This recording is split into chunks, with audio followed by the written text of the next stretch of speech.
Hi hello welcome to daily drive vlogs.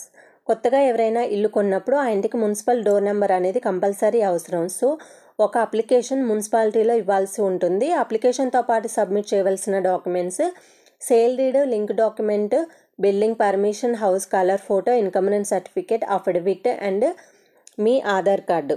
Affidavit ఎందుకు అంటే as per sale deed మీరు ఆ ఇంటిని కొన్నట్టు, ఇప్పుడు ఆ ఇంట్లోనే ఉంటున్నట్టు ఒక డిక్లరేషన్ లాంటిది. దీనికి నోటరీ కూడా చేయించాలి. ఇప్పుడు చెప్పిన డాక్యుమెంట్స్ అన్నిటికీ కూడా గెజిటెడ్ సైన్ కంపల్సరీ అవసరం. ఈ డాక్యుమెంట్స్ అన్నిటిని తీసుకెళ్ళి మున్సిపాలిటీ ఆఫీస్లో ఇచ్చినప్పుడు మున్సిపల్ ఆఫీస్ నుండి ఒక ఆఫీసర్ వచ్చి మీ స్లాబ్ ఏరియాని మెజర్మెంట్స్ తీసుకుంటారు. యాజ్ పర్ మెజర్మెంట్స్ క్యాలిక్యులేట్ చేసి మీకు హౌస్ ట్యాక్స్ అనేది వేస్తారు అండ్ హౌస్ నెంబర్ కూడా అలాట్ చేస్తారు.